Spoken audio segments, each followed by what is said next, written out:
Comfortable, that's what I'm looking for today. We're on. We are on. All right, I'm just gonna do a confirmation. Jamie, can you hear us? Yes, I can hear you. Right, amazing. I won't repeat what we're saying twice and we'll be good to go today.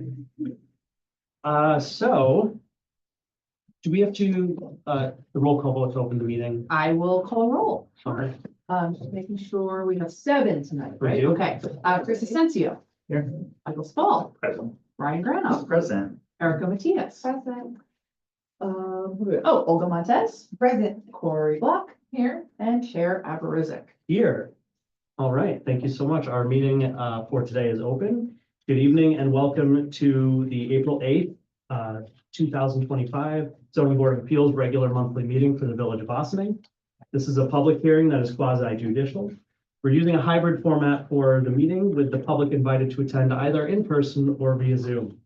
Members of the public attending online, you may use the raise hand feature at the appropriate time. If you'd like to make a comment, we'll see you and we'll bring you into the meeting. And if you're attending by phone, you can press *9 to also use the raise hand feature. If you are watching and you want to submit comments, they can be emailed anytime during this meeting to plan@villageofossining.org. Again, that's plan@villageofossining.org. This meeting will be recorded and a transcript of the meeting will be available at a later date on our website. There's just 2 ground rules when you come up to speak. If you're in person, please state your name and address, same for online. And you just must be signed in when you come up. And please limit your comments to the matter which is the subject of the hearing. Save everybody's time and from going on tangents. So we did a roll call of the board. Could I get a motion to approve the minutes from last month's meeting? Motion to approve the minutes, Brian. Seconded. All right, Brian and Corey. And if there are no objections to approving the meeting minutes from last month, the minutes are approved as entered. All right, let's get this party started. So our first new business of the board is JB, ZBA 07-2025, 229 Spring Street. Applicant is seeking the following area variances as part of a proposed subdivision and construction of new single-family residence. Minimum lot area, minimum lot widths, minimum front yard setback, minimum side yard setback, parking in the front yard, and maximum impervious surface coverage. Just as a reminder to the board and the public, this has been before us already. We're continuing the process. Oh, no, it's a different subdivision. Sorry, Yes, so- I read everything that's online, so I like. If I give the word some context, this is currently before the planning board. They've done their initial review. The planning board is in the middle of doing their secret review, so the board can't vote on this tonight. But the planning board is interested in hearing your thoughts on the requested variances, so they want your 2 cents before it goes back for secret. And thank you. And a really important distinction. This is only the second, I think, in the past 4 years or 5 years since I've been here, where we were looking at a subdivision. However, it is different than the other one we did. The other subdivision we did with JB, there were 2 pre-existing homes on 1 lot. We split the lot, no changes to the properties. It was just separating the lots. In this case, they're looking at subdividing the back part, which is the yard, and building a brand new home on it. So that's just something to keep in mind. Leaving the existing structure I see in the picture. Correct. Okay. And I won't make any more comments, but I'll let JP do his thing. Good evening, JB Hernandez, ARQ Architecture. This is we can actually, yeah, that one is a good one to start. This one? Yeah, Okay. you can see here, this property is in the corner of Madison Avenue and Spring Street. It's an oversized lot. It's for 14,000 square feet, or almost 14,000 square feet. And what we're trying to do is subdivide the rear of the yard, and in the comparison that we have presented here, and this is what the planning board is reviewing, is that the lot that we are creating is very much congruent and like the other lots in Madison Avenue.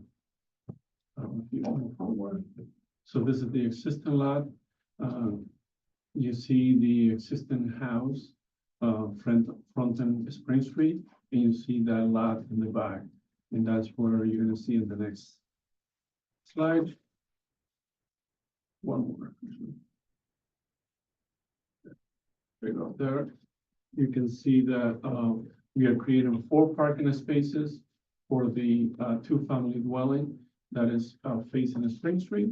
And we are creating a dwelling in the new lot with a garage, a parking space in the garage, and a parking space in front of the garage.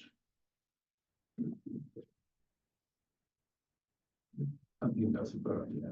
So that you, by doing this, we are, we don't have exactly 7,500 square feet, so we ask him for a lot size reduction.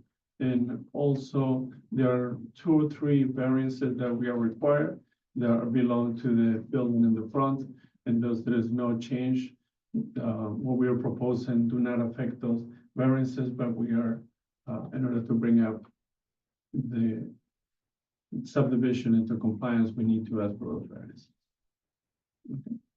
Okay. Then if you continue, this is all planning.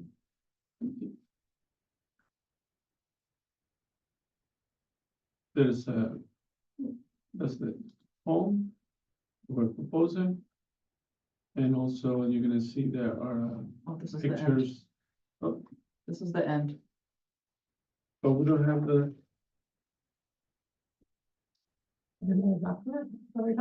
What are we looking for?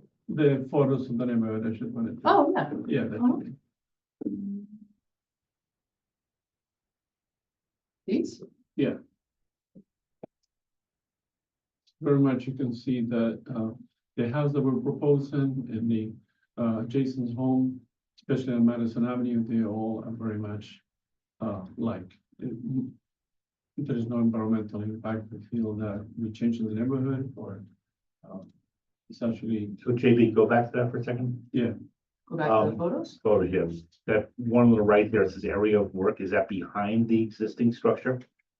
yes, Yeah. yes, That's behind the existing Yes. structure. Is that, is that's the, where the house will be. is the rear of that lot, the rear of that area onto another street that's behind the No, no. Spring? No. There is It is a not. multi-family that faces Spring Street.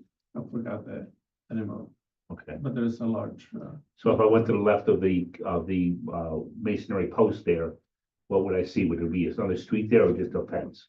Do you want to see It's the Google oh, Maps? the left, you It's see the house. them, yeah. Okay. Let me see. where- In the back of Yeah. the existing house. Thank Oh, you. okay, that's okay. All right. Yeah. Yeah, Okay. thank you. I like Google Maps though, because you'll be able to see Yeah. the bird's eye.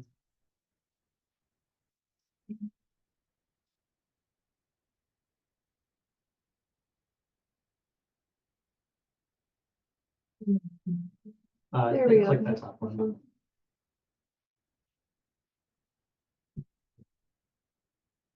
Click in the search area. And then click that first Oh, there we option. go. Where would I be? Oh, there we go. Now, if you can travel down Madison Avenue. Go. Probably. We're Thank you. driving, we're Thank you. driving. Good. So a little bit more. So that, those are, oh, if you turn there, Okay. so that's where those piers are right now, that's where we are proposing to be, to have the 4 parking spaces for the existing house. Basically where the white van is. For the existing house? Yeah. Okay. What about for the new house? You said there's a garage?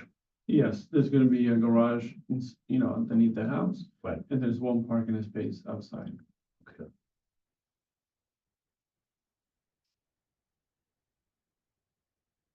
I heard I can hear your question in your mind. Well, I was just wondering, and it doesn't really, well, kind of could be relevant in this, but do you know the history of this property? Did that used to be another lot? Did they used to be 2 separate lots?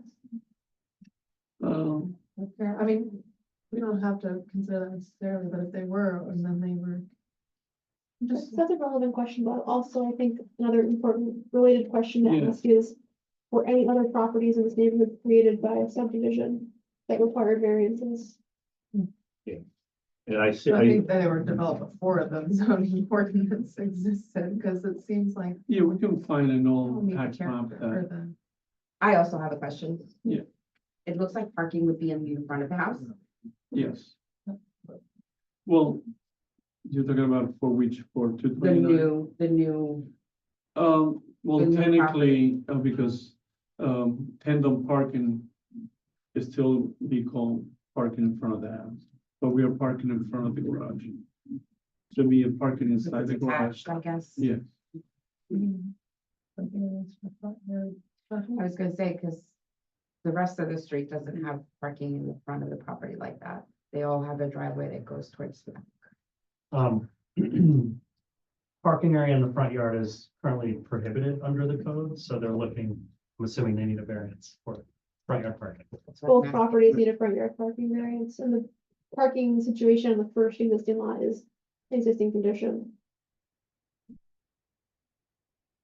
So just for historical reference, we had just considered 3 months ago, parking in the front yard on Independence Place, also T-zone. Think so. And I'm curious about if people have a difference of opinion on this versus that one, why you would be choosing. Nobody's decided anything, we're not voting on anything tonight, but just to consider. We did not allow front yard parking, even though the code preferences it on Independence Place. So if we don't allow front yard parking here, even though the code preferences it, I think we need to put into our reasoning why. but Kyle, this is different though, because you're not doing front yard parking in front of the existing structure on Spring Street. You're doing it in front of the new structure, which is part of the same property. So Would be according to subdivided. this. Yeah. Parking area front yard for lot 1 and lot 2 is being requested, so they're actually requesting front yard parking for both of them. What's not shown On the existing house, it's because it's a corner lot, they have 2 front yards. that's, So they front onto Spring Street and then they front onto Madison Avenue, so the parking that they're proposing for that, you'll see some of those spaces on that plan show to be in the front yard. sorry, and Joe can help us with this, understand this, that even though tandem parking, it is allowed in Austin, right? In front of the garage, it is counted because it's in the front yard, it's still counted as front yard parking. I ask, I think, more so wondering if the line they're proposing where the subdivision will happen, if there's any flexibility, right? Because it's keeping a whole big parking lot for that existing dwelling and leaving no way for there to be a driveway on the side of the new property. So I'm just curious. If that is even At one point, we did. a consideration. We didn't have parking in the back. We had a driveway on the side of the house. But then through planning, I believe that, we thought it was better to have less impervious area and have parking inside the house and one parking outside. If I recall correctly, the planning board requested them to rearrange the driveway configuration to reduce some of the impervious coverage on lot 2. What, is there a reason why there's 4 parking spaces required for the, Two family. it's a 2-family? Okay. Yeah. Sorry, that's that, thank you. It's one of the variances I think the planning board is particularly interested in hearing from you guys about is the requested lot area variance for lot 2. So they're requesting, so lot 2 would be substandard in terms of lot area. And so they're So- curious that's your. If it's as is, on whatever meeting we can vote on it, because they're going through the secret process, environmental review. After the planning board, we are creating a new lot that's non-conforming from scratch. So we are adding a non-conforming lot Right. to the village. We're not dealing with a pre-existing non-conforming lot. We're making a whole new non-conforming lot. Right. I think that it's really important for us because this is a precedent-setting thing to me, Mhm. and we have to determine what the. Because it lives with the property, as you said so many times. I'm gonna beg to differ on that slightly, Yeah. because if you look at, I'm like just popped over to the zoning sheet, and the lot width required by the code is 75 feet. And I don't see a single one of these lots that meets the lot. I'm not talking about the width, I'm talking No, about the but I'm square just- footage. I'm just meaning like overall, Mhm. the zoning doesn't fit the neighborhood. The zoning was created after the neighborhood was built. So they're pretty much all non-conforming. Mhm. So you, But not necessarily for square footage, for lot actually- width. No, actually, I mean, we'd have to go calculate it out, but I mean, because they're all so skinny and, I mean. and the sheet T 101, where we have all the comparisons. Sorry, Madam. No, Oh my no worries. God. Actually, the neighborhood study, you're gonna see that, I believe it's like, if you zoom in on that chart. very tiny. Yeah, sorry, A lot of the page. if you zoom in that chart, you're gonna see that I think there may be 3 or 4 lots that are 7,500 square feet. Most of them are 3,920, 6,900, 4,700. So this, Not most of them, but so this No. lot at 5,900 square feet would be on the smaller side. Yeah. Of that on this table. Right. There so are we- smaller, but So we calculated that the average lot area was 6,300. If you found the average for all those lots, and it's minus enough. so just to, I think, reiterate what Kyle said, I think the real concern that Kyle is mentioning is the precedent of creating non-conforming lots from smaller lots in the zoning code, so. That's also one of the reasons I was asking about how hardcore are we on the proposed line, if there's any wiggle room. so when I'm looking at this list, if you take out all the 8,700 and 6,900s, you've got a handful of 3,900s. 2 of them are single-family homes, one's a 2-family home. So I don't necessarily, I think this says, yes, not everything is conforming. We know that virtually our entire T-zone district has very skinny, long lots. But to make a tiny square lot behind another home, that's the question. As an individual person, I think I even said this to them, I'm pro-development, we need more housing. However, is this the way that it's done? And what precedent do we want to set for all the other homes who have extra yard space, who want to do a smaller one? Why wouldn't we let them do an even smaller one if they can fit a home there? Because we did in this case. So those are the things I think are important to consider. To me, the thing that jumped out at me also is that for lot number 2, which is the no home lot, Mhm. the distance to the rear property line where there is an existing house. Right now, I'd like to take a look at that. If it's like 4 feet, that's just. 31.5 feet, and it's the multifamily building. Lot 2 complies with the rear setback. Yeah, the rear setback.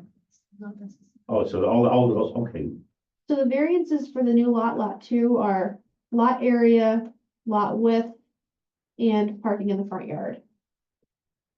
Okay, So so the lot width, I would say it's the same as the other lots, but lot area. is Yeah, if definitely on the you look at the smaller zoning board worksheet, there's a lot to Yeah. digest here. But the lot width is not changing. It's at the current condition for one of them, and it's a little bit closer to code for the new one. And also, I just want to mention for lot 1, lot width, part of the reason why they needed variance is because it's a corner lot with 2 front yards, so the width is measured from both front yards. So they're kind of stuck right there. I don't think the impervious surface coverage for lot 1 is out of the realm of what we've approved in this same district. So that doesn't bother me personally. Building coverage is not an issue. There's street parking here? On Madison? Yeah, there is on both sides. Yeah. Spring Street too. Mhm. I don't know, I just see that big huge parking lot, it doesn't feel very residential. Mhm. I would prefer people, personally, I prefer people park on the street and then you don't have that impervious coverage. We already have the street full of impervious coverage. So I'll also say that I went to the Board of Trustees meeting last month. They asked the Land Use Board chairs to present kind of overview on last year, any problems we're dealing with, and one of the things I mentioned were porches, which we're gonna see one tonight. Those shouldn't be on our agenda. For things that are pre-existing.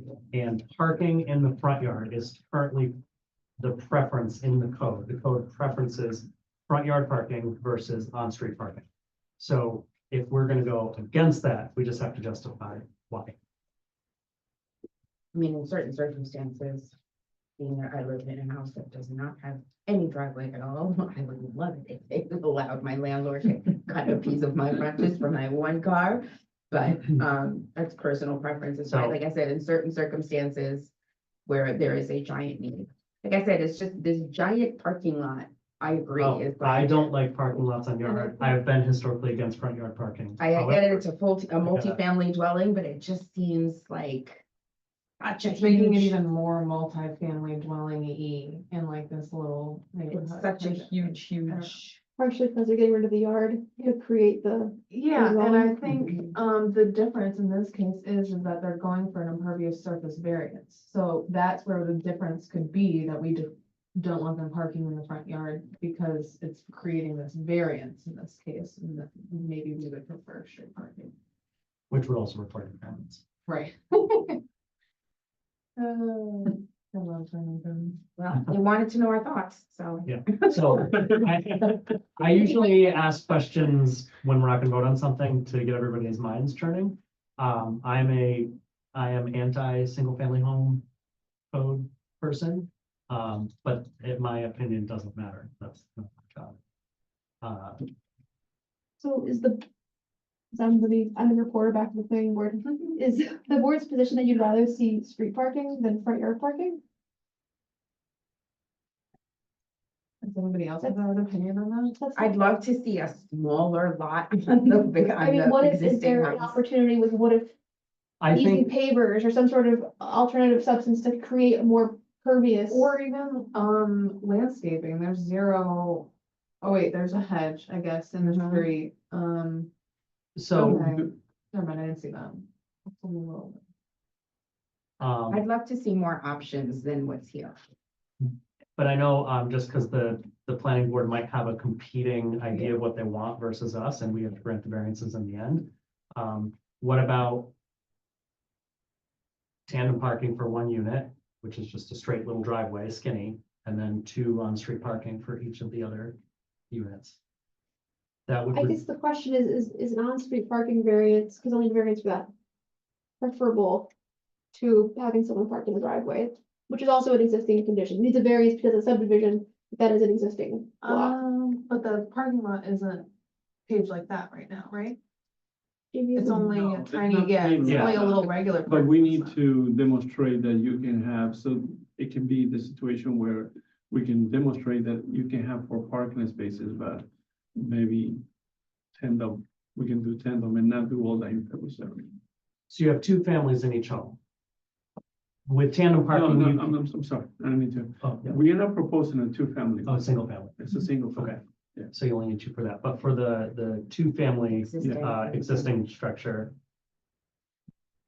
Unfortunately, with tandem, you can't split tandem between 2 families. It has to be the same family in order to have, am I correct on that? We make a condition that it's assigned to the same unit. Well, Yeah. doesn't it have to be in order I to? believe, Taryn, that we determined that tandem parking is 1 space is in a garage space and you park behind it, that we could do tandem spaces unless the one on the driveway was in the front yard, like in this case with lot 2. But tandem parking in a parking lot where it's not inside a garage, it's 1 car in front of the other, that we determined that you would need a variance for tandem parking if you do it that way. Correct. So if you look at this picture and you see the wide parking lot on the current unit, if that was just a driveway in, that was a skinny rectangle with tandem parking, you would cut half or more of that parking lot out.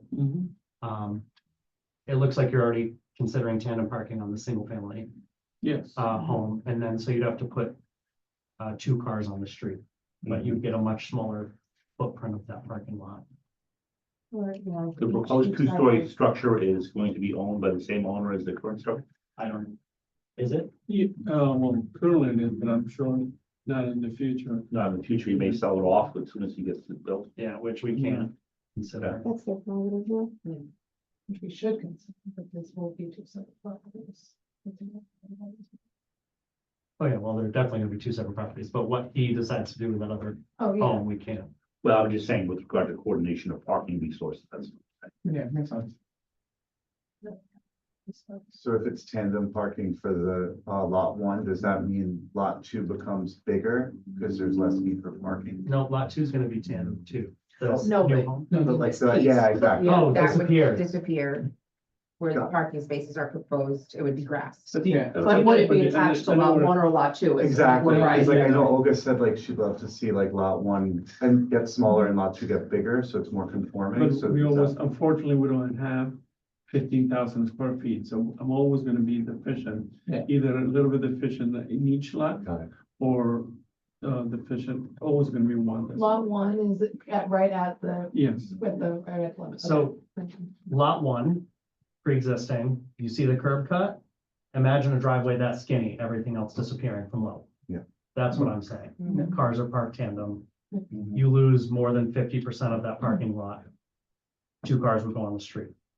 AB, if you did tandem parking there, if you did the measurement, would they still fit in, would you be able to fit them tandem parking and not be in the front yard at all? That's a good question. no, because this is such a narrow lot, Well, but I mean, the way you're showing Yeah. on the corner lot, right, on the one that has the two sides, the way you have the paving extending all the way to where, which I think you kind of put in what looks like a tree along that property line. yeah, If that remained paved like that, where you took the parking spaces to right of that and cut that completely off, and you had to do tandem parking there, would both vehicles in a tandem parking space there fit where you would not, the second car behind it would not be in the front yard?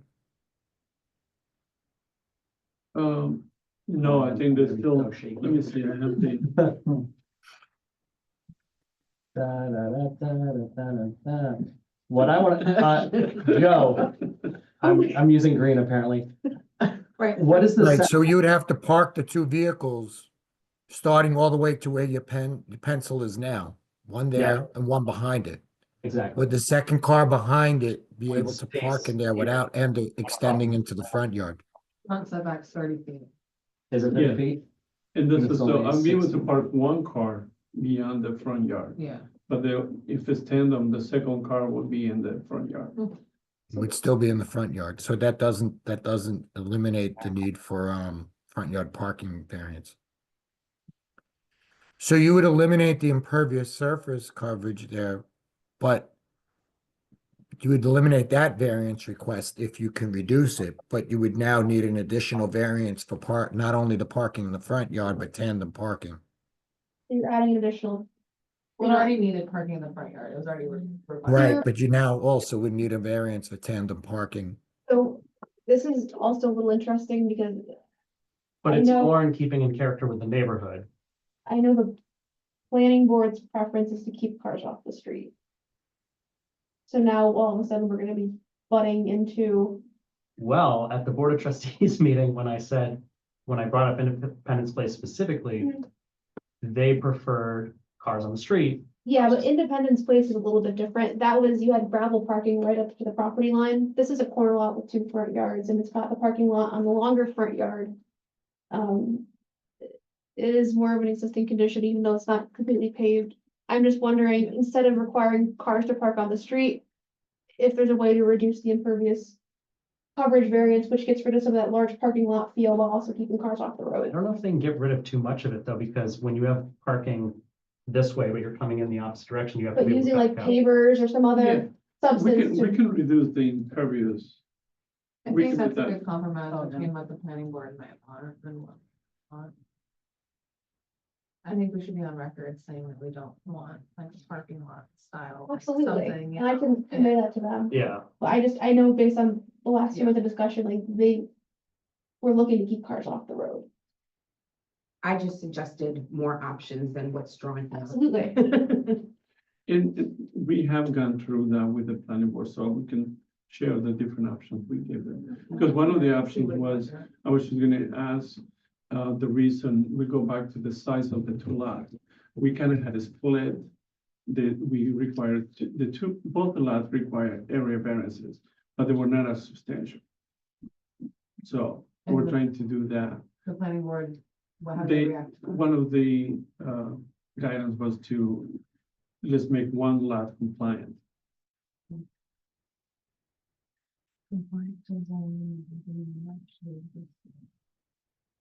I don't know, sorry, that's my grade. So what's interesting is, this is against what the planning board had said to you, but I think it's important to relate to them. Just to recap, if you move the line with, it looks like planting next to it, and you push it into the other parking area, you then can run that driveway tandem, creating more front green space in the front yard, Yes, and have it look less like chunks of parking lot. Not to make you going back and forth with the planning board, but that's gonna be the road between two okay, boards. So parking lot with where that property line is, and I yeah, know they shift gave a little bit. So, conflicting okay, guidance. And then the other thing is generally the board looking at creating a substandard lot from a current substandard lot. Precedent and its effect on future. Kyle, am I reading that right? Is that the first floor of that new structure only 200 square feet? That's No, elevation. no, that's. That's the elevation. Yeah, Yeah. yeah. It's a small, and it's not gonna be the dwelling, so it's not gonna be. and you're gonna Less than see 2,000 JB back square up feet. here with an elevation one coming soon to a board near you.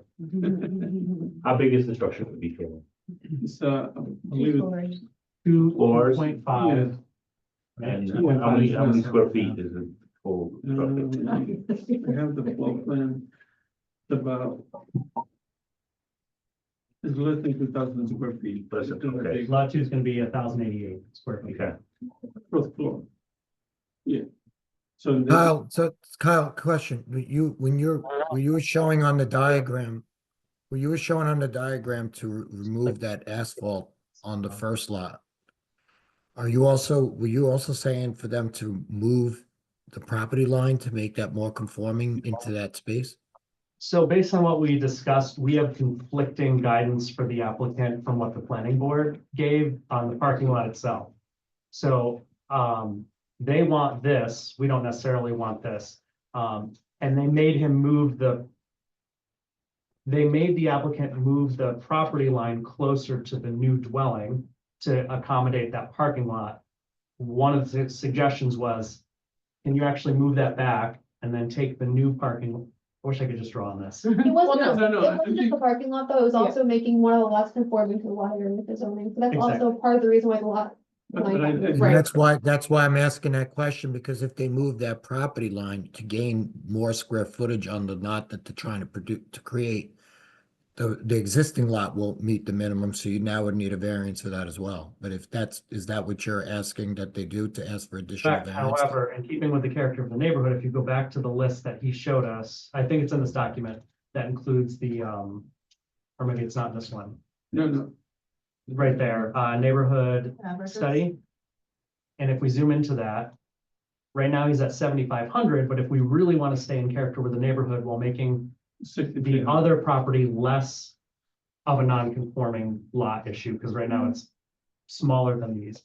You can split the difference, and to me, that seems like a better compromise. Mhm. And that's valid. Okay, no, I understand what you said, I just wanted to make sure that that's what Oh, you. I don't know if what it's you- gonna be. You're trying to get each lot to be close to this, say, But it's not gonna 6,900 be- square feet. 7,500 and 5,961. You know, it'll be Right. something closer And to, that it will allow me to park on the side of that proposed one. Mhm. and this helps with precedent setting, because even if you mirrored one of those 6,082 or whatever on this other lot, you're actually bringing it in line with what exists in the neighborhood, even though they're non-conforming, and I think that's an easier sell, personally. Yeah. So for the planning board, I know we don't know the plans for the property and that's not really our purview, but if we were to consider the possibility that somebody wants to buy this property later, it would be better if it was close, if the numbers were adjusted a little bit. Yeah, and the consideration is, well, you made it smaller for this person, you can actually say, no, we actually kept it in line with the current kind of average of Mhm. this. That way people aren't like, well, I want to do a 4,000 square foot lot.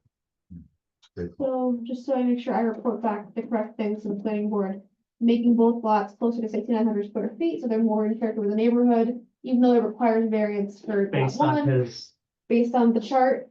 Reducing the impervious coverage of the driveway in lot one. if the parking lot is staying, then I think the compromise on the parking lot would be pervious pavers.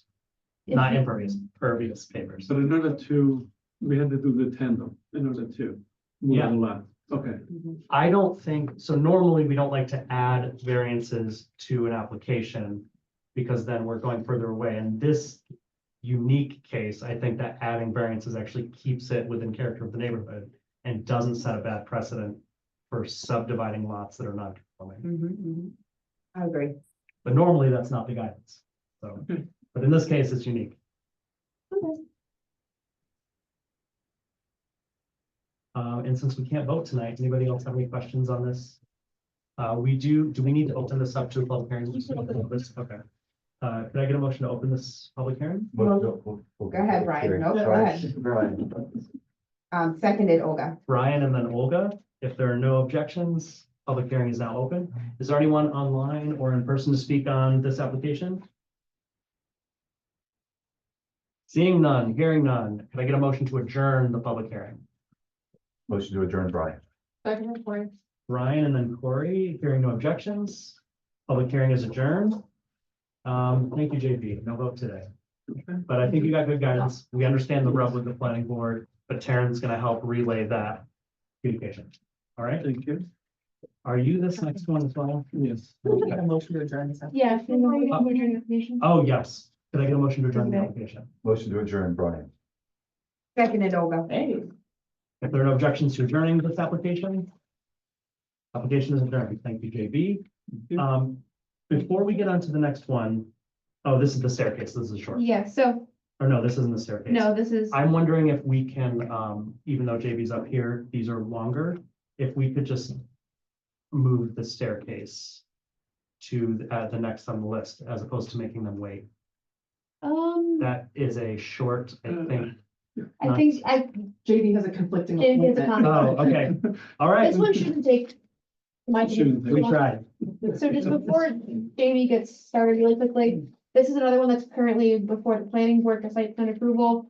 They referred this over to you for the variances. The variances relate largely to an existing parking lot at the rear of the property.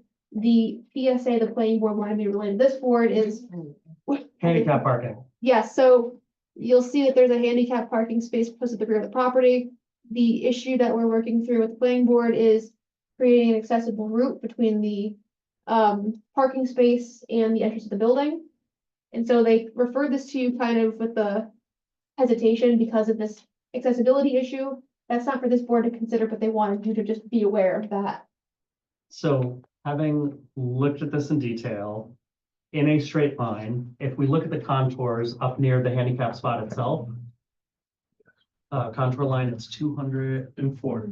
204. And if you go to the end of it, which is at street level, 219. 219. So that is 15 feet rise.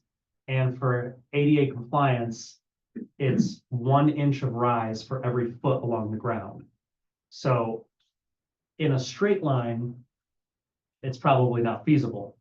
However, I think the consideration will be, what is your proof that you can't do it? Like, did you plan it out? We have shown, we have, They're back Submitted for the for- planning board. Yeah. yeah, for the planning board. Because So ADA it's not compliance only- is federal, we can't.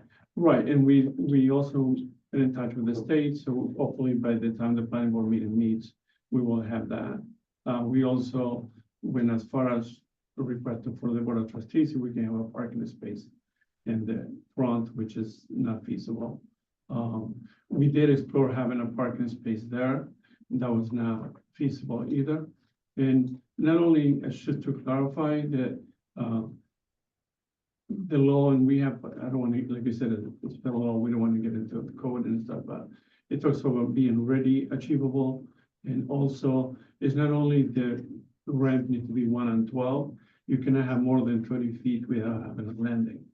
So not only, you need like 240 feet of linear ramp. So basically, all that green will become a big, like a seaside, like ramp. Yeah. In the interest of, like, that's just like a PSA, like, it has nothing to do with the variances, but typically when you get a referral from the planning board, because they're comfortable with everything, that's their hang up on this, just for your own benefit, so. The Judy, if you want- variances, I think the variance is the, when we're, basically this building's been abandoned for a while. Our client is just aiming to fix them, repair them. There will be a restaurant on the first floor. And the reason we ended up going to the planning board and site plan approval is because that it would be 61. I'm sorry, it'd be 63. It used to be a 2-family house, and now we are converting that into a mixed-use building, just office on the bottom and apartment upstairs. And that requires what, like a special permit for them? Yes. Okay. Site plan. And what we have, if you go to the site plan, I think the variances that were required, 3 variances. Is Those the are- size, is the size of the driveway, the existing driveway at the corner of the house. Oh, What, the zoning worksheet or the plan? Plan. yeah, Plan. it's 101.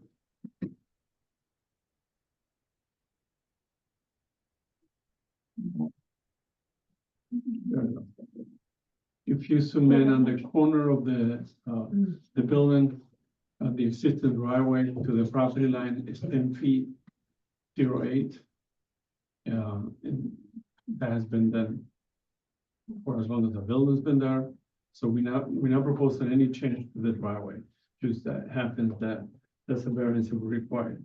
And then because 65 and 63 share the entrance or share a driveway, then we will need a 2 feet, we don't have a separation, that 2 feet separation from asphalt to property line. And in the rear of the property, there's a abrupt fall off, so we don't have room to put the buffer zone at the rear of the property. We have some buffer, but we don't have all of it before we reach the end of the property. Also may point out that all the properties surrounding this property are owned by our client, same owner. They're on the same ownership. Oh, you're doing a gravel parking area. I was like, that can't possibly be 45%. No,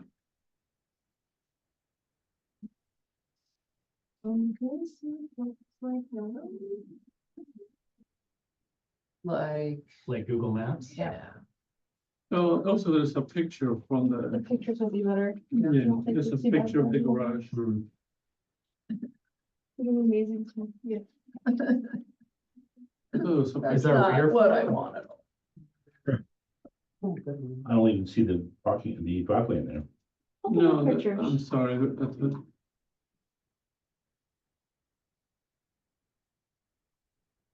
The driveway be on the right. I thought the driveway was part of that other property, but you said he owns all of that anyway. They're separate properties, they should act separate. I Oh, wouldn't there we consider- go. oh, there, I wouldn't Sorry, these plans are consider eating That's the the memory drone up. picture. Judy. that's the driveway, that's the drone picture. Gotta get some compressed plans in here. That's right. Mhm. Or to move. Oh, yeah, no, so these non-CAD compliant computers can, Is this the view that you were? Yes, so Okay. that helps a lot, so it's pretty much the same. So It's where a little the- bit of improvement. where the asphalt road comes in from the right, that would be the landing looking Yes, north. yeah. Okay. That's the driveway between the two buildings. Yeah. But I don't see that from the front view though. It's It's like, way back. it's way off to the side. And it's like you said before, like a 15-foot drop. Yeah. It's like a whole level and a half Yeah. down. Looks behind the garage would be a greater drop. The probably best view of this area, I guess, well, you can't see it either because it's not open, I was gonna say from the parking lot of the library, but there's a building in between, so you won't see that either. So for tonight, since we can't vote, is You there can any, go on this. Oh, we can vote on this? Yes, you can vote on this one. Oh, I hear planning board and I think, nah. Well, one thing to keep in mind is, it's important, I know JB, you said that you had, brought up your feasibility of the handicap parking for the rear yard because of the slope and the terrain. That's something you're really gonna have to get, we have to get straightened out, because right now, when my guess is the number of parking spaces that are provided are enough just to, when you do the calculation, you pretty much almost have enough spaces to for the use that's in there. But if you are, for whatever reason, to have a difficulty to not be able to get some sort of an exemption for it, and I think you had drawn a plan showing how that wheelchair ramp would be, you'd lose about half the parking in that rear yard to be able to accommodate that, correct? The whole ramp does not, we don't lose any parking spaces. The Well, whole- the ramp would be where? On that grass surface? It's gonna be out into the parking area. No, it's on the grass area. The number of parking spaces does not get reduced either way. The ramp is all on the, Okay, I mean, because if you're doing it by the calculation, the way you're supposed to do for every rise, I would assume that some of that is gonna end up in that parking area. At least in those first parking spaces there. you have 30 feet, 30 feet, 30 feet, 15, 30, 15. So it's like, and then we have like 24 feet at the end between the two buildings. So it is not a pleasant structure to look at, but it is about 240 feet of back and forth. Okay, so it won't affect the number of parking spaces, right? So We don't need to worry. just to reconfirm, looking at the zoning worksheet, because I want to make sure we have the correct numbers. Mhm. I'm going to start at the bottom. Yes. Driveway width, separation from parking space, driveway to property line, rear yard buffer butting a residential district. All are pre-existing, non-conforming, no change. So nothing is changing with those. Nothing is changing. Right, There's a slight change to impervious surface. It is about 3% change. It is over what the requirement is. right. No, it's, No, I- it's a- No, it's It's- 100%. No, the Um, village this is in the village center. You're allowed to have 100% Nothing there. impervious surface. Nothing coverage. It's Yeah, so- just the place to have. So the only three variances they need are the ones at the bottom of that zoning worksheet, and they relate to existing conditions of the property. Then to me, pre-existing non-conforming, I have no questions. Not even that, just like this commercial area that it's in, it's like every lot is essentially like that. They paved as much as they can, so they have parking spaces, so I think it's people know the character too. Any other questions? You're satisfied with the slope of that wheelchair access? Well, we can't vote on it. We can't consider Okay. it. I think by us asking questions and putting them in the record, it's been addressed on our end. That'll go back. But it's the that'll planning Go board. back to the planning The board. planning now? board is very, very honed in on this Yeah. issue, so, Okay. as JB is painfully aware of. I think they wanted to hear from us knowing that we can't Right. vote on it, so. Yeah, no, I like to go on the record that this is an eyesore building and certainly should, if we could do something about it, that'd be good for the community. I think it's been empty the 2 decades that I've lived in Austin. Sure has. Wow. Well, the one on the left anyway. The deli one, right? That Yeah. said, like Yeah. Russo's Deli or something. So, and no more questions about the three Mhm. variances? Okay. No. Could we get a motion to open the public hearing? Motion to open the public hearing, Olga. Seconded, Corey. Olga, then Corey. If there are no objections to opening the public hearing is open. Is there anyone here to speak on this application? Checking online, raise your hand. 3, 2, 1. No one in the room stood up. Could I get a motion to close the public hearing? Actually, no, because we're doing the variant for voting. Yeah. Close the public hearing. So move, Brian. Seconded. Thank you, Brian and Mike. If there are no objections to closing the public hearing. Public hearing is now closed. Could we go? We do need to do the 5 factors. All right, just as a reminder, since we have everyone here tonight, Chris and Erica, you guys can participate in the discussion, but you'll be voting. But you're happy to chime in. So with that being said, so as the board knows, in determining whether or not to grant an applicant's request for area variances, The board has to balance the benefit to the applicant against any detriment to the health, safety, and welfare of the community. And in doing that, you're required to consider 5 factors. The first factor the board must consider is whether an undesirable change will be produced in the character of the neighborhood or a detriment to nearby properties will be created by granting the area variance. Existing, sorry, No, go ahead. so it's already existing, so there will be no change to like way. Doesn't make it worse. It's already in character with the neighborhood, with the exception of the fact of something we're not voting on, which is the building itself. But driveways, pre-existing non-conforming, keeping in character with the commercial district. And the next factor is whether the benefits sought by the applicant can be achieved by some method feasible for the applicant to pursue other than the area variance. No, the width of the lot is restrictive. The minimum width required for a driveway is you can't chip any more away from it. I think they're doing the best they can with the mess that is. The slope is a major consideration, and the distance to the property line from the edge of the building. And it's In also order a to get shared parking. parking lot, so. Okay. The next factor is whether the variances are substantial. Numerically, yes, because 2 of them are 100%, but impact, no. Pre-existing non-conforming. And we heard nothing that would indicate there's any issues with it from the public. Whether the proposed variances will have an adverse effect or impact on the physical or environmental conditions in the neighborhood or district. No. Well, go ahead. And then finally, whether the alleged difficulty was self-created, which consideration is relevant to the board's decision, but not necessarily dispositive. No, rarely. I mean, I don't know if they're the same people who've owned this property the last 20 years. No, so then, no, it's not self-created. They're picking up on this. And if anything, putting a mixed use structure in that place, what's there now is a good idea. It was mixed use. I'm a little surprised by that request because there was a deli.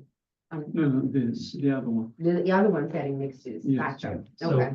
based on the discussion of the 5 factors, it seems we're looking for an approval. Vote, could I get a motion to approve this application? Motion to approve, Brian. Seconded by, Mike, could we get a roll call vote, please? We can. Michael Small, yes. Brian Granoff. Yes. Olga Montez. Aye. Corey Block Yes. and Chair Everett. Yes. All right, JB, you know the drill. Thank you. Thank you. Thank you, Jamie. All right, next up, ZBA 08-2025, 2 Pine Avenue. Applicant is seeking an area variance for front yard setback for a proposed new entrance staircase. This is the infamous staircase issue. Unless there are any dire questions, this is pretty formulaic.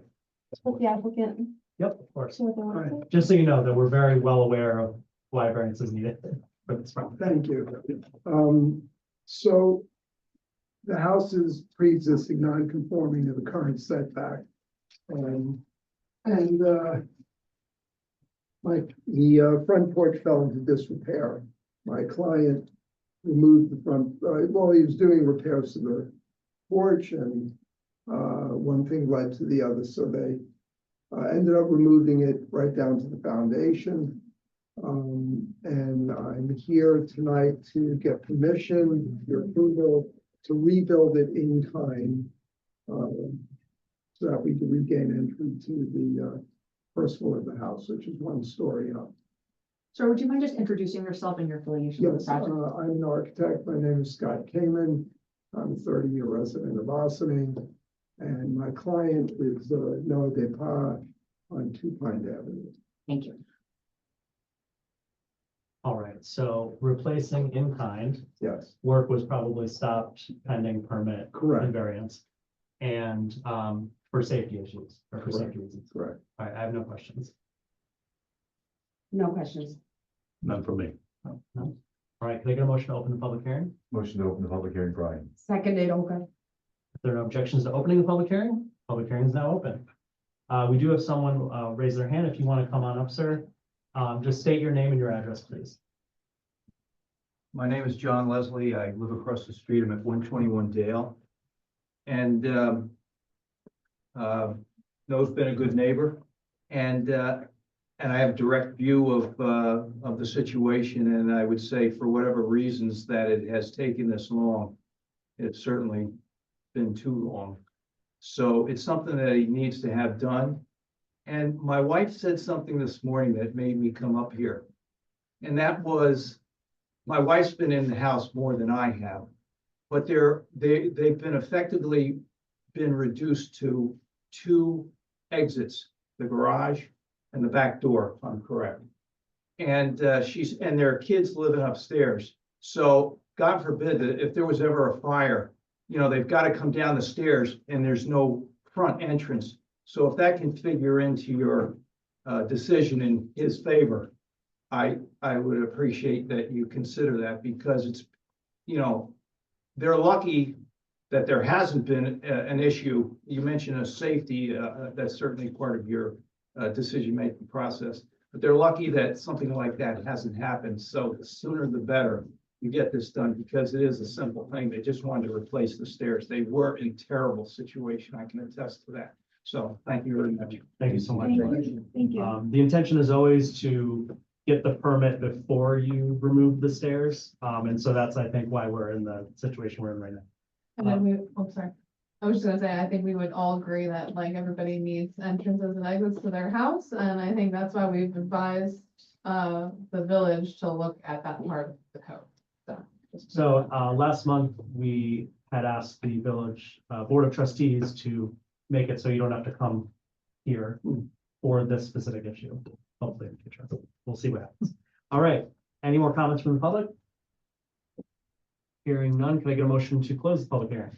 Motion to close, Olga. Seconded, Mike. Olga, then Mike. If there are no objections to closing the public hearing is now closed. Can we go over the 5 factors, please? Yes. So the first factor the board must consider is whether an undesirable change will be produced in the character of the neighborhood or a detriment to nearby properties will be created by granting the variance. No, it's being repaired and replaced in kind, same as. It will improve the condition of the neighborhood as confirmed by the neighbor.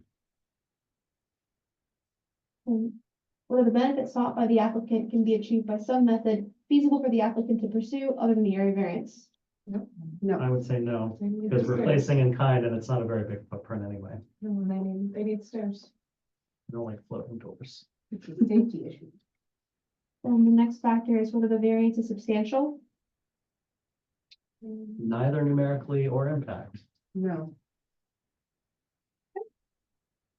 Whether the proposed variance will have an adverse effect or impact on the physical or environmental conditions in the neighborhood or district. No. And finally, whether the alleged difficulty was self-created. No. Although for the record, we already stated that removing the stairs should have happened after a permit is granted.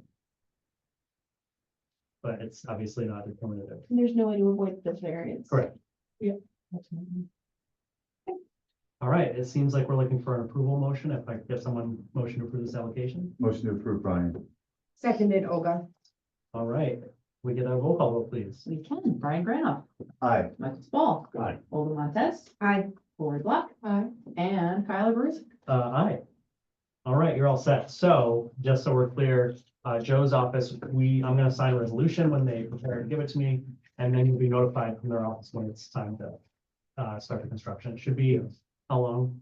We'll go as quickly as we can, couple Yeah. weeks. Yeah. Well, thank you All right. for making this easy. All right, thank you for Thank you. showing us. Thank you so much. Good luck. Thank you. Thank you, Dr. May. All right, continuing business of the board, we do have 194 Spring Street. Correct? Okay. CBA 06-2025, 194 Spring Street. This is for seeking an area variance for proposed to extend a non-conforming use by legalizing additional livable space in the basement for a 4-family house located in the 2-family zone district. This one we have seen before. Can't remember if it was once or twice. Once. Once. They were here in March. At that time, the applicant had given us documents. We asked the applicant to submit those documents as presented. What was given to the planning office was put online. I did not see plans, which I thought we were going to receive from the original permit that he brought in and said he got, so there were no plans to accompany that. But Are they online? Yes. Okay. I have a hand raised.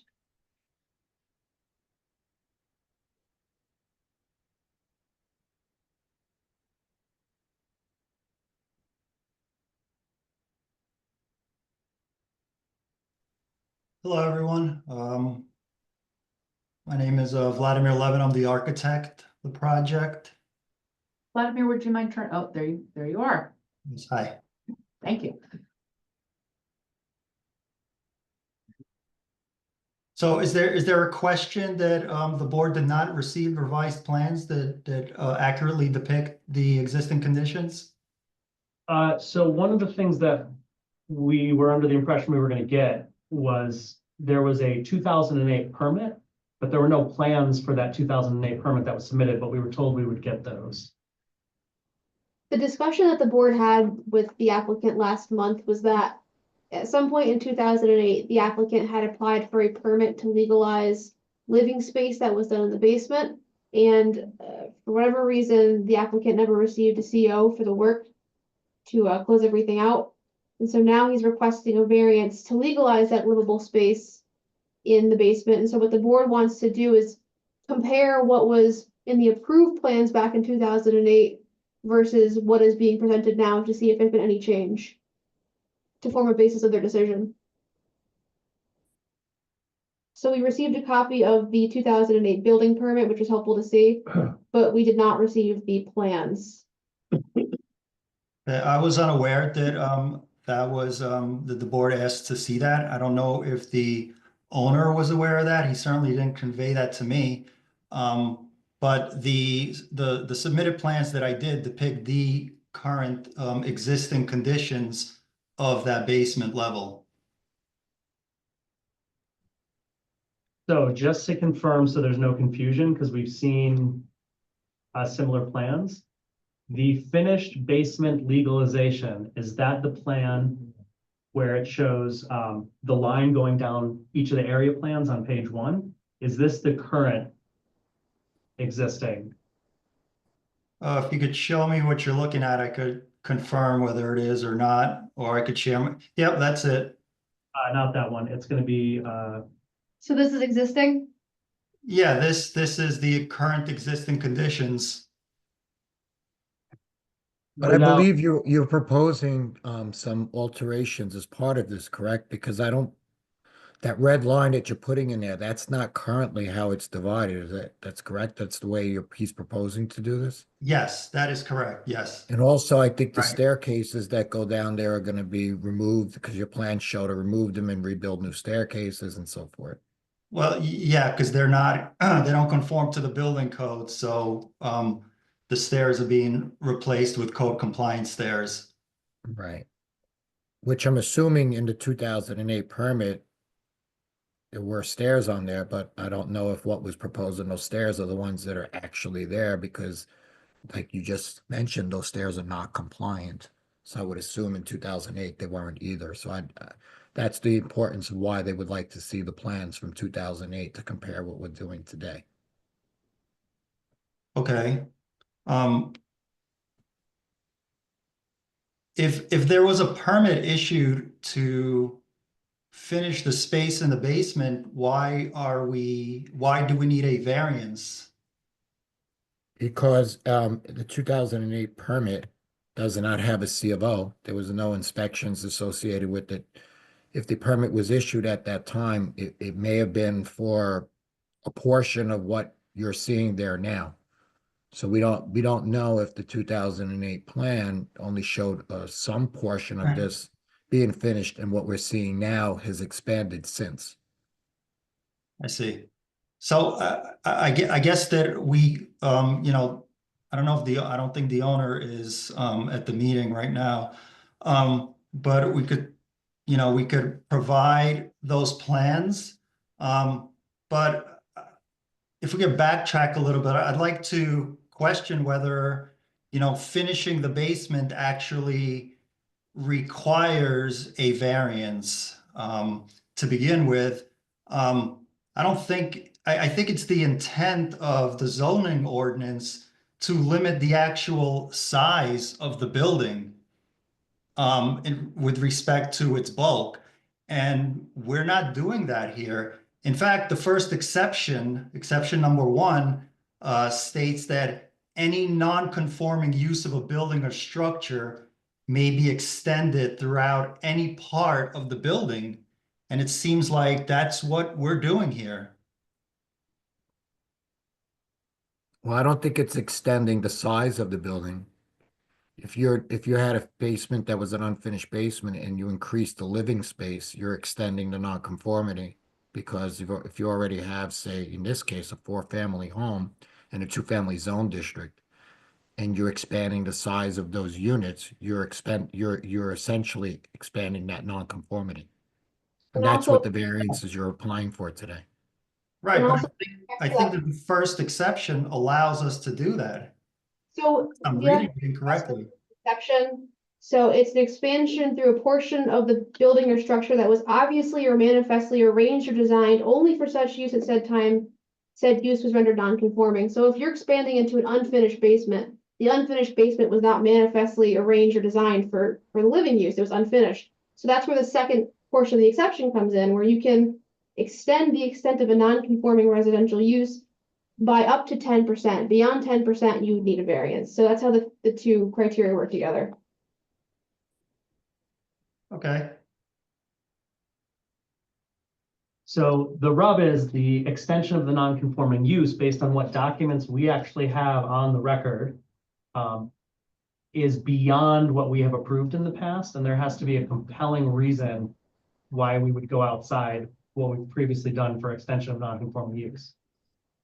At least for that, but then we also have to talk about the changes to the So I think home. there's just a couple pieces of information that aren't really clear for the board to be able to really have a good discussion on this, and it's what was tentatively approved back in 2008, you know, what was the contemplated expansion that was being legalized? What is it now? And then what are you proposing to do, and how do those sizes differ? Right, think as I understand it, there was a missing documentation or lack of record of what was approved back in 2008, and he said he was gonna look through his paperwork and bring us more information. And the That's- building that's as I department- remember it. The building department might have those records if you or the property owner don't. I'd recommend you speak to Joe about that. I'm sure he can help you out. But I think we need to have that in order to have an intelligent discussion on this application. I agree. Okay. So just to confirm, because this was a question that came up today and it came up last month.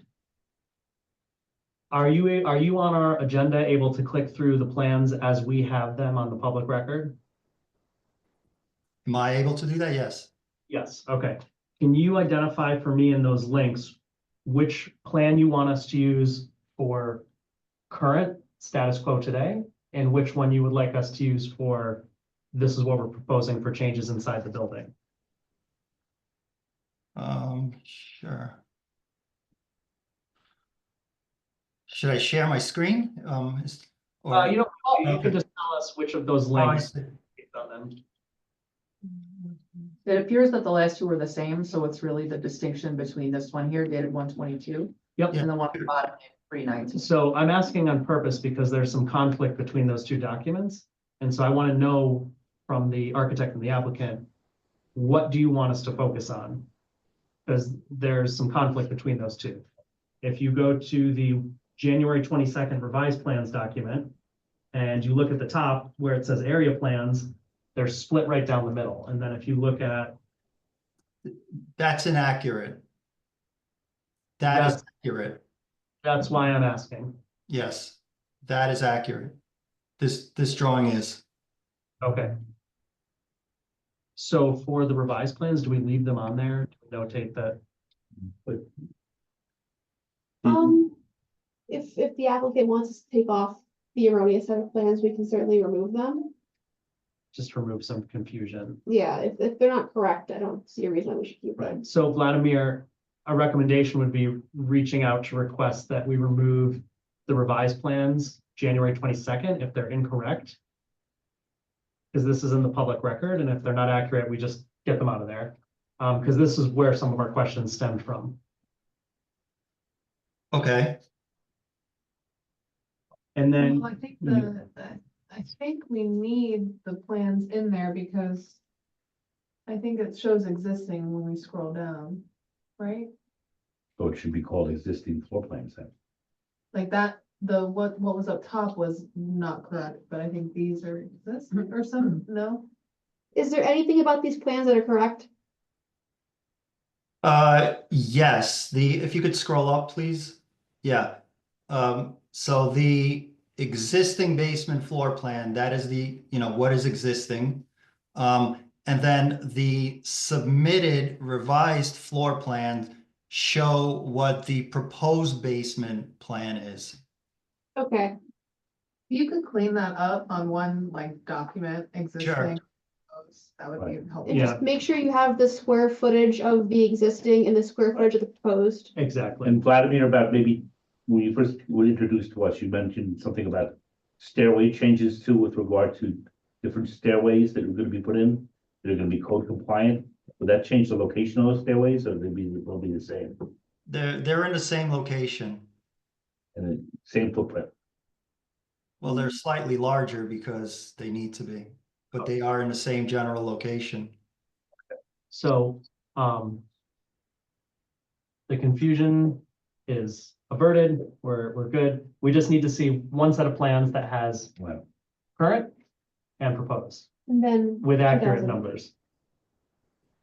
And then, yeah, and then information. And also, and And also, in order for us to consider, I think, 2008, there needs to be some backup. There needs to be some plans that validate what the permit was for. The permit's very general. There's no area listed on, I mean, obviously, there's no area listed on there. So otherwise, we just have to kind of ignore Yeah, the just, fact. just for context, I'm not sure if you watched any of the previous meeting, but one of the discussions that the applicant had with the board was, we got a permit to do this work back in 2008, never got a CO. I just want to get it legalized. So we just want to make sure that whatever a permit was pulled for 2008 kind of matches what's in front of us now. okay. We'll back up that argument. Joe, does the building department have records of that permit and those plans? There's a 2008 permit that we can, if you want, we can, you can submit, and we can probably give you the whole copy of the file from that 2008 permit.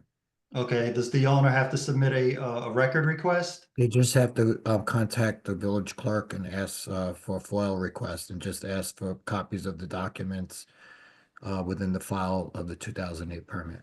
Okay, And then we can email, we can scan them and have them emailed over to either you or your client. okay. Thank you. So, are there any questions? We're not voting tonight, but are there any questions about this application so that they don't have, so they have that information to take with them before they come back? Can I ask a clarifying question for us? So the reason why we're asking about this 2008 is because this is a substantial variance. Yeah. Right? Correct. And so if it was legally approved at one point like that, we will take that into consideration. 100%. Okay. So, and that is a very, very important point. The substantiality of the non-conforming use request is something we don't normally approve in that amount. However, we would have to consider if it was approved and you can prove it's where it is now. I feel like it's unlikely we would overrule that because it's already approved. Creates a very, very distinguishing factor for this Exactly. particular case that makes it hard to apply future precedent to. Exactly. Plus the 2008 DBA voted on that, I would assume. But we don't There's know no what they, record of a variance on yeah, we this. have no record. Okay. There's no record of it, Okay. which is why he brought those paper documents in and why we need Yeah. the plans. So All right. one question. So and maybe Joe can answer this. Is it unclear right now whether those 2008 plans were referred to the ZBA and or if they received a variance to do that work? Sorry, Joe, we can't hear you. Vladimir. Joe, we've lost you. We can't hear anything. you're Yeah. saying. Joe's been talking. No, you're gone. My computer's been doing that too, like they just I can decided feel not. Joe's frustration. Yeah, sorry, Joe. This shows the microphone's muted. No, I don't think, I think we know that there's no record of a variance. That's Yeah, if not they the got a building question. permit, then they did not. I think we need the plans. We Yeah. just need to see Yeah. what was part of that application, because that is likely what was approved. Mhm. Or By the building department. it's a fair consideration if we have those plans. If we Okay. don't. Oh, Understood. Okay, So do you want to open the? Can I get a motion to open the public hearing? Motion to open the public hearing, Brian.